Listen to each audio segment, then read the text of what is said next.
राधे राधे मेरे प्यारे बच्चों। तो आज हम लोग स्टार्ट करने जा रहे हैं आपका chapter first, that is chemical reaction, class 10th का।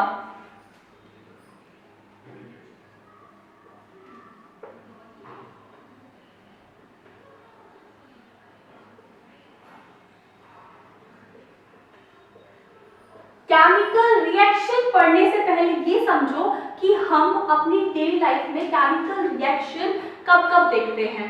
जैसे जब जो मिल्क होता है वो फट जाता है तो ये केमिकल रिएक्शन ही है। हम जब रिस्पायर करते हैं, हम सांस लेते हैं, ये भी एक केमिकल रिएक्शन है।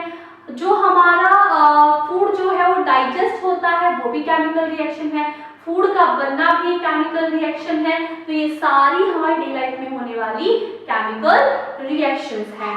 तो बेसिकली हम केमिकल रिएक्शन को ऐसे एक्सप्लेन कर सकते हैं, जब टू या दो से ज्यादा सब्सटेंसेस आपस में रिएक्ट करके एक नया सब्सटेंस बनाते हैं जो प्रॉपर्टी में भी डिफरेंट हो। जब दो या दो से ज्यादा सब्सटेंस आपस में मिलकर एक नया सब्सटेंस बनाए जो कि प्रॉपर्टी में भी डिफरेंट है, उसे हम कहते हैं बेटा केमिकल रिएक्शन। तो यहां पे आप देख सकते हो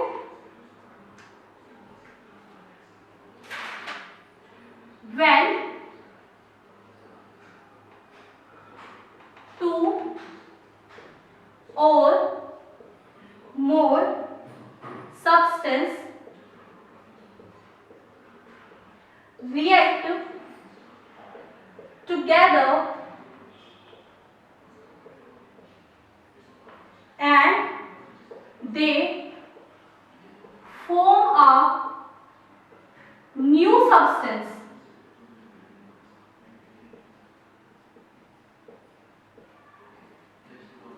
which have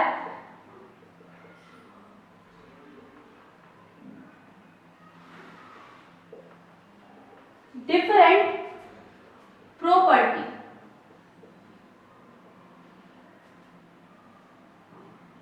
This is known as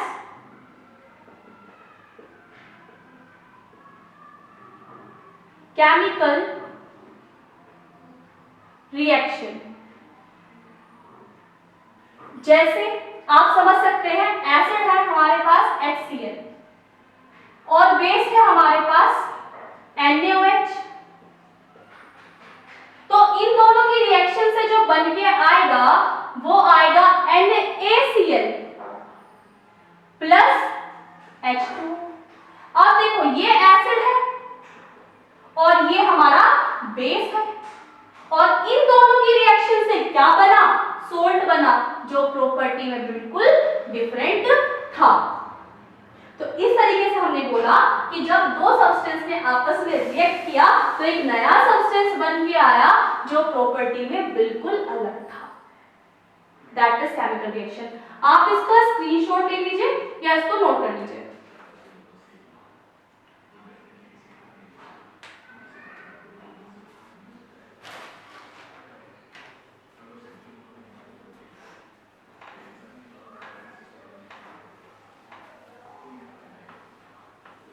अब मैं आपको एक केमिकल रिएक्शन और समझाती हूं। सपोज दैट मेरे पास यहां पर है बर्नर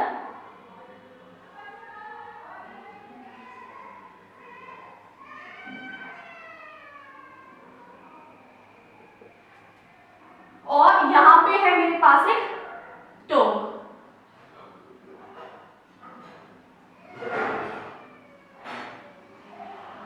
जिससे मैंने पकड़ा हुआ है मैग्नीशियम रिबन को और मैं इसे कंटिन्यूअसली बर्न कर रही हूं। एंड यहां पे है बेटा मेरे पास एक वॉच ग्लास।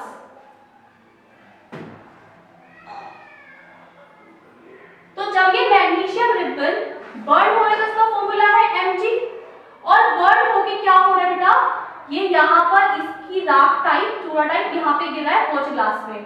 तो ये क्या है बेटा, ये है आपका मैग्नीशियम ऑक्साइड। तो यहां पर हम कह सकते हैं जब हमने मैग्नीशियम रिबन को कंबस्ट किया in the presence of oxygen, तो मैग्नीशियम ने ऑक्सीजन से रिएक्ट कर बनाया मैग्नीशियम ऑक्साइड। अब हम लोग देखते हैं जो प्रॉपर्टीज है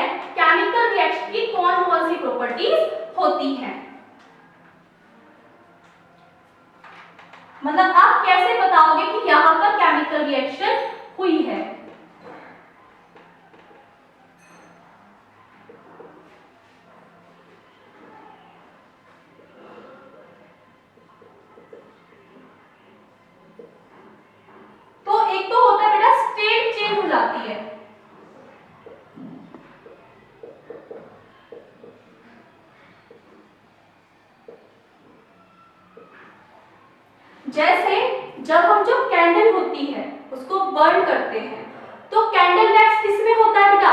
सॉलिड में होता है। वो कन्वर्ट हो जाता है किसमें? लिक्विड में एंड गैस में। तो यहां पे हम लिख सकते हैं combustion of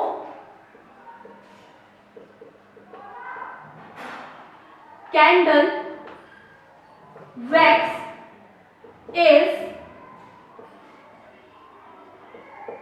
characterized by a change in state from solid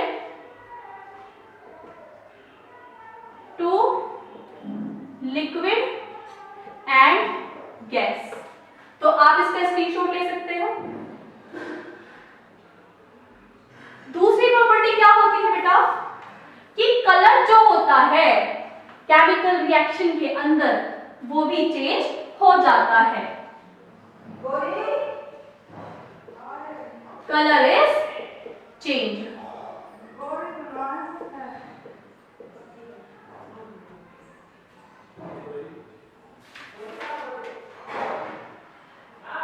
देखो बेटा, जैसे मान के चलो हमारे पास क्या है बेटा?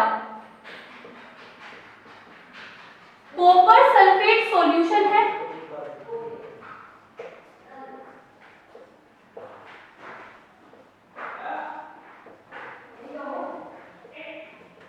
जो किस कलर का है बेटा? ब्लू कलर का है। और हम लोग इसमें जब आयरन के पीसेस ऐड करते हैं बेटा, जब हम कॉपर सल्फेट सॉल्यूशन में जो कि ब्लू कलर का है इसमें जब भी हम आयरन के पीसेस को ऐड करेंगे तो ये लाइट ग्रीन कलर में चेंज हो जाएगा कॉपर सल्फेट का solution. I hope you understand. Next क्या प्रॉपर्टी होती है बेटा? Gas is evolve. इसे तो अपनी पूरी 10th क्लास में याद रखना।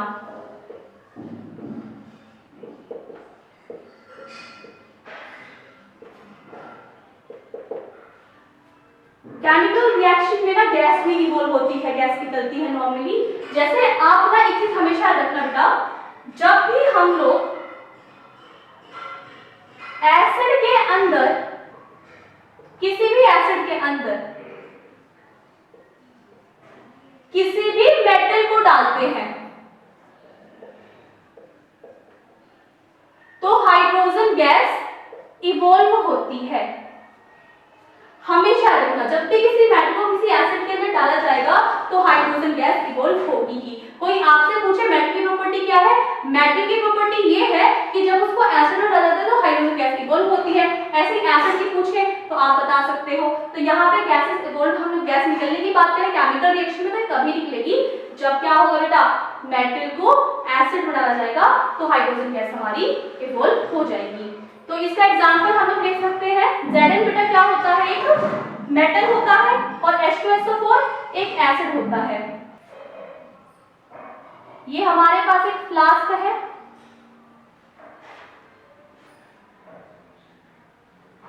जिसमें क्या है?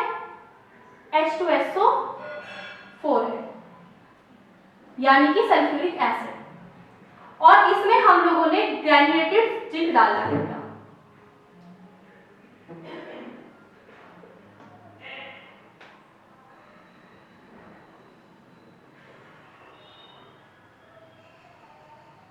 जिंक ग्रैन्युलस। और यहां पे हमने फिट किया है एक ग्लास रोड, और यहां पे क्या बेटा? कॉर्क। ये है हमारी ग्लास ट्यूब। तो जब हमने H2SO4 में जिंक ग्रैन्युल्स को डाला तो हाइड्रोजन गैस इवॉल्व हो। I hope you understand. दूसरी बेटा प्रॉपर्टी क्या होती है कि टेम्परेचर जो होता है ना बेटा, जब केमिकल रिएक्शन होगी तो टेम्परेचर में चेंज आ जाएगा। जैसे जब गांव में कहीं पे भी आप देखते हो जब कली होती है तो लोग ना चूना लेके आते हैं और उस चूने में ना पानी डाल देते हैं तो फिर आप जब जिस कंटेनर में उसको पानी डाला हुआ है, कभी आपने बचपन में उसके हाथ लगा के देखा हो, तो एकदम गर्म हो जाता है। तो इस तरीके से हम कह सकते हैं कि केमिकल रिएक्शन जो टेम्परेचर होता है वो बढ़ जाता है। तो दूसरी प्रॉपर्टी क्या है बेटा? Change in temperature. When quicklime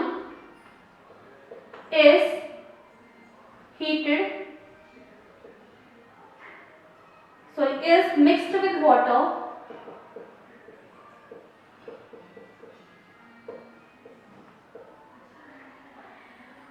to get slaked lime.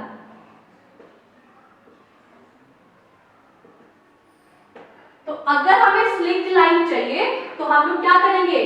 Quick lime को मिक्स करेंगे वाटर के साथ में, जिससे हमें स्लिक्ड लाइम मिल जाएगा। तो बेसिकली केमिकल रिएक्शन की प्रॉपर्टीज क्या क्या थी कि स्टेट में चेंज होता है, टेम्परेचर में चेंज होता है, एंड गैस इवॉल्व होती है, और कलर में भी चेंज हो जाता है केमिकल रिएक्शन के टाइम पे।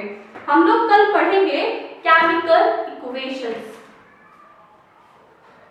है। Please give me your feedback.